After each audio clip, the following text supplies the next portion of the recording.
It has always been the privilege of the few to hunt the many. Soldiers, policemen, fighter pilots, men who kill for the government do so with impunity. Now all we do is offer the same opportunity for private citizens such as yourself.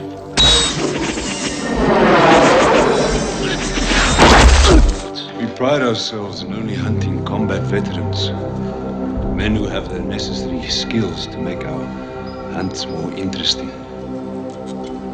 Can I help you? Yeah, I need to fill out a missing person report. You want to find your father?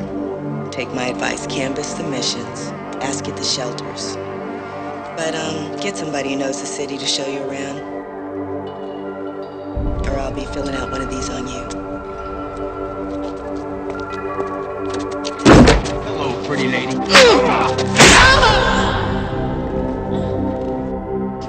You having fun?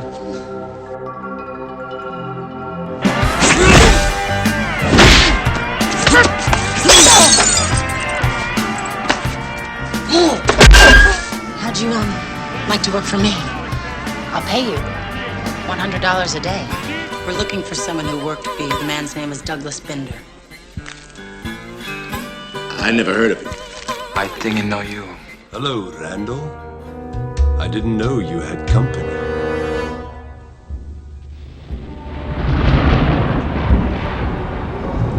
Our friend Mr. Boudreaux, Silver Star, Marine Force Recon. He's obviously not someone we should underestimate. He's an annoying little fucking insect and I want him stepped on.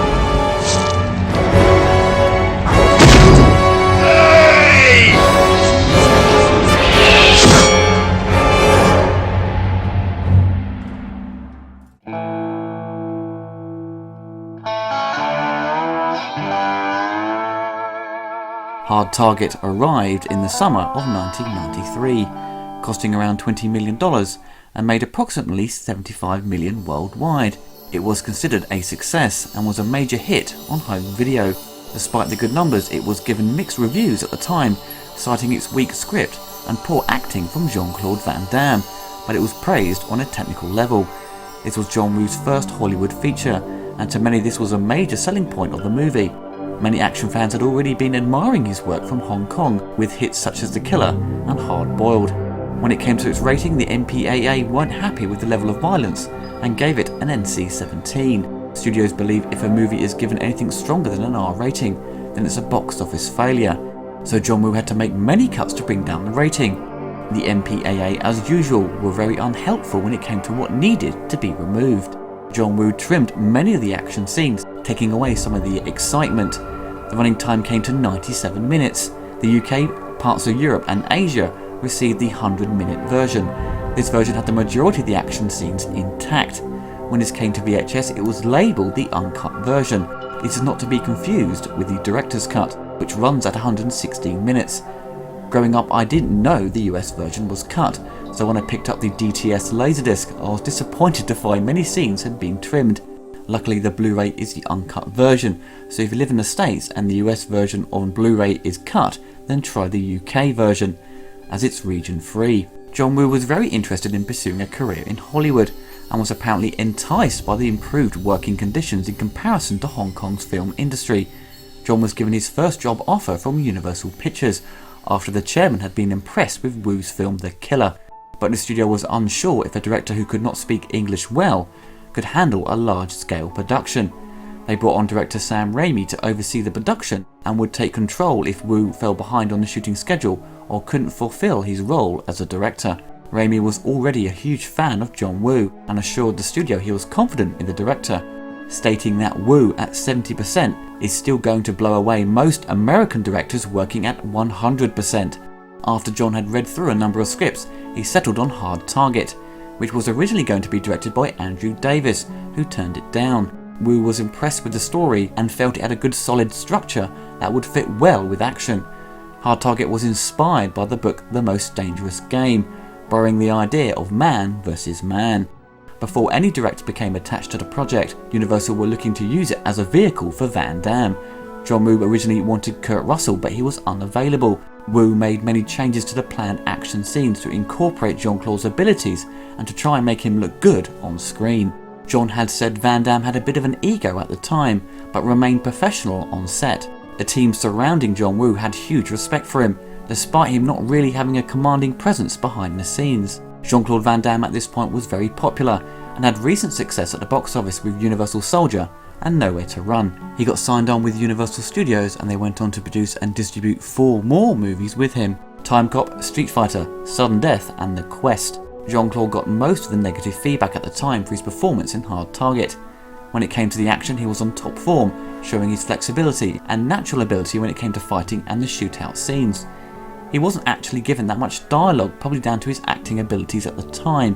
He spent a majority of the time posing for camera or kicking the shit out of people. But that's what you want to see. I don't want to see mullets though. Christ, this could be one of Van Damme's worst hairdos. Lance Henriksen is one of the best at playing villains, and he jumped at the chance to work with John Woo. He plays Emile Fouchon, a wealthy businessman who hunts people down for sport.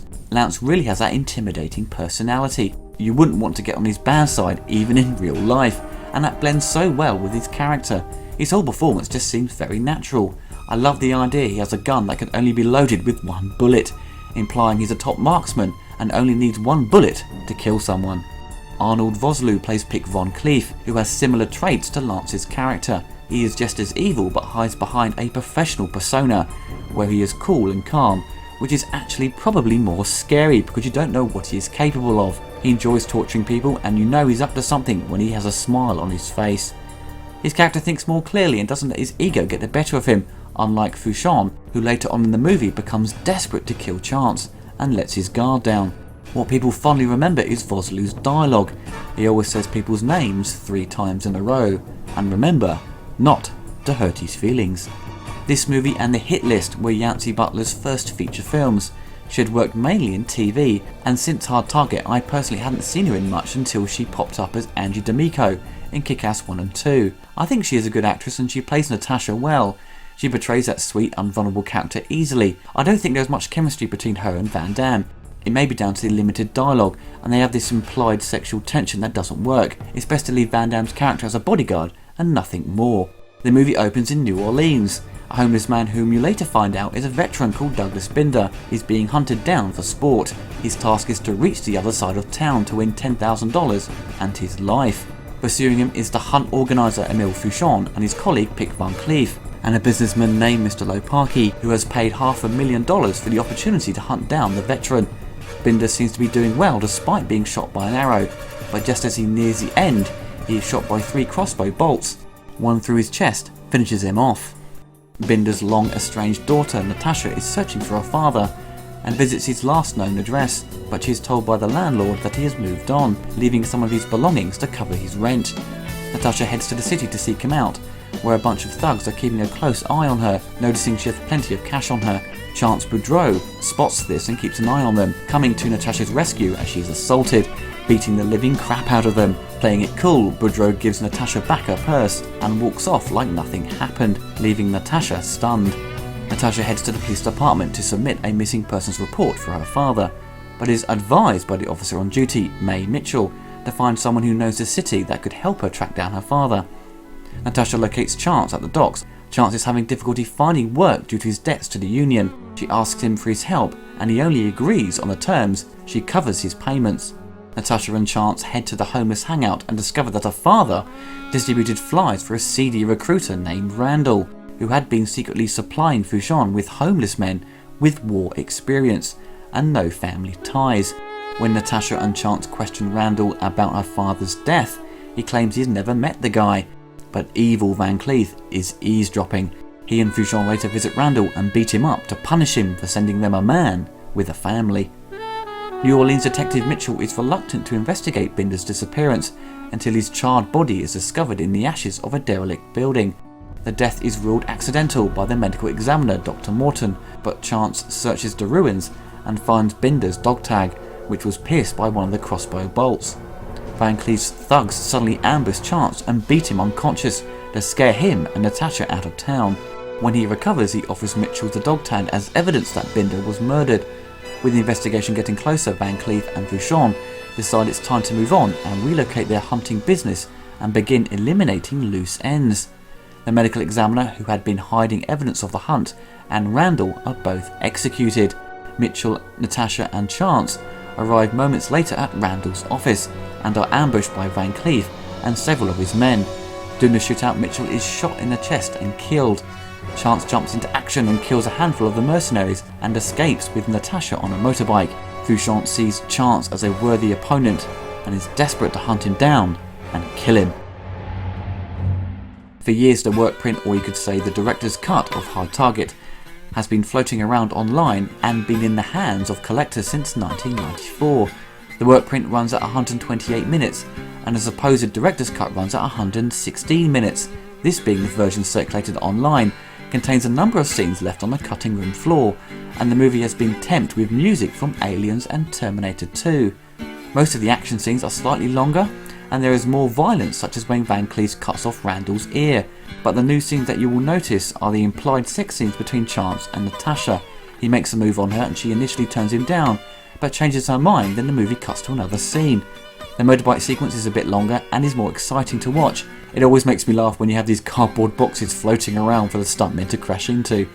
John Woo apparently made about 20 edits to this cut. Most of it is just minor edits, and some people will probably be unaware of what's missing, unless you are very familiar with the movie. Fans have been begging Universal for years to release this cut, but have had no luck. The DVDs and Blu-rays come with no extras, yet the strange thing is the Criterion collection of Hard Boiled on Laserdisc came with a behind-the-scenes featurette on Hard Target.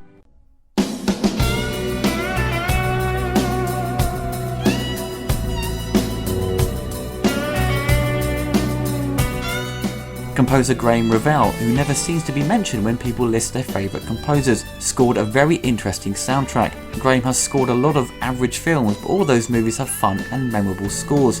His work is always consistent in quality. He is still very prolific and always working. I love his work in Street Fighter the movie, and he also provided a beautiful score to the fantastic movie The Crow. Graham captures the sound of New Orleans and mixes it up with more traditional action music. My favourite tracks on the soundtrack are the motorcycle chase, the lark descending and the theme of Natasha. There's one track called Street Fighting Van Damme, which has that Old West feeling, suggesting a cowboy coming into town to clean it up. With the title Street Fighting Van Damme, the composer must have been able to see into the future, with Jean-Claude starring in Street Fighter the following year. The soundtrack is affordable and can be found on iTunes, and it's not too hard to track it down on eBay. Hard Target is generally considered to be one of Van Damme's better movies. It's not fondly remembered for his acting, but for the over-the-top and often comic-like action sequences. As a kid, I was blown away by the set pieces and the great use of slow motion. It's not something you saw from the usual Hollywood film to such a large extent, making this movie quite unique. If it didn't have any slow motion, then this film would probably be about an hour long. As a kid, I always thought to myself, why are there so many doves in this film? Obviously not realising it was John Woo's trademark. But I think he went a bit overboard with the doves in Mission Impossible 2. I always laugh when Jean-Claude runs the motorbike standing on the seat as he fires a pistol. It cuts to the stuntman going at top speed, then to Van Damme going 2 miles per hour in slow-mo. John Woo does bring over techniques he used on Hard Boiled. The end battle at the warehouse in Hard Target exhibits very similar choreography. You have Van Damme swinging through the warehouse taking out the bad guys, and many of the shootouts look similar to the final hospital scene in Hard Boiled. The movie really focuses around Fouchon and Van Cleef, and the best parts of the movie are centralised on them. With all films, the villains are generally the most interesting characters, and in this it's painfully clear in that they have more screen time than Jean-Claude. Van Damme almost feels like a secondary character in his own movie. There were reports of Van Damme re-editing the movie with his own team, to include more of him, claiming that people paid to see him, not Lance Henriksen. I'm not surprised he did that, but if Jean-Claude had given a more memorable and solid performance when it came to the delivery of his lines, then I'm sure most of his scenes would have remained intact. It is likely that the language barrier between John Woo and Van Damme may have been a problem, with trouble communicating what he wanted from Van Damme's performance. One scene in which Jean-Claude really struggles to deliver a believable dialogue scene is when he offers support to an upset Natasha. Van Damme always works better with directors who really push him and offer a lot of support, for example under the direction of Peter Haynes in Time Cop and Sudden Death. Van Damme can provide good performances, so I don't blame him entirely for his work in Hard Target. with that year being the release of Jurassic Park and the introduction of DTS surround sound. Universal pretty much used the sound format for all their feature films. Hard Target was one of them, and the sound mix was mental, really aggressive and loud. All the sound effects for the punches and shotgun blasts are so meaty and rich, it just adds a little more excitement to the action scenes. I think many early DTS mixes went overboard and tried to deafen the audience. If you watch this movie with surround sound, it will rock your house, so be aware it may annoy your housemates or even your neighbours if you have it too loud. What are the parts I love about this film? Well, watching Van Damme doing his high-flying kicks in slow motion and seeing the impact on the bad guys' faces is awesome, and when he unloads a whole clip on one guy and then finishes them off with his famous split kick, it's just totally ridiculous and over the top. I love it. The battle at the warehouse at the end is where John Woo is clearly having fun and doing what he does best. These are the set pieces people have paid to see, and you get what you want. Its story is by no means thought-provoking or deep. As a viewer, there isn't anything to discover. You just watch Natasha and Chance uncover the reasons behind her father's death, and then the action kicks in. It's all very straightforward. To me, Arnold Vosloo is the most enjoyable to watch in this film. He is clearly having a lot of fun playing Van Cleef, chewing up his scenes and dialogue, and having a blast doing it. I was amazed to see Henriksen let his jacket catch on fire. He keeps it on for a while before removing it, all done in camera and with no double, a very risky stunt. With John Woo's later films, I really think he's been handed a lot of bad or average scripts. After Hard Target, he went on to direct Broken Arrow, Face Off, Mission Impossible 2, Windtalkers and Paycheck. These movies were generally successful, but most got very mixed reviews by critics. The majority of these movies are considered guilty pleasures. I personally don't think he has replicated his success in the USA in comparison to his highly rated work in Hong Kong in terms of a critical level. John has had a lot of interference with studios taking control of his features and cutting down his movies for the violence. You are just left thinking, why did you bother hiring him then? They obviously want the over-the-top action, but chicken out when it goes a bit too extreme. I'm sure most action fans have seen this film and hopefully enjoy it for the same reasons I do. It's not a masterpiece, nor does it have an amazing story, but the movie does exactly what it sets out to do. It has over-the-top action, cheesy dialogue, mixed up with some extreme violence. What more could you want from a film on a Saturday night? Randall, I come back here. I cut me a steak. This could be dangerous. We're on his turf now. Thank you, gentlemen, for making yourselves available on such short notice. We are stalking an exceptional opponent.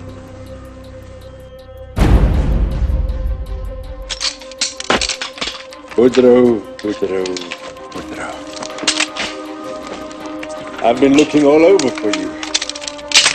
You've been looking in the wrong places. That's good. Because I know you wouldn't want to hurt my feelings.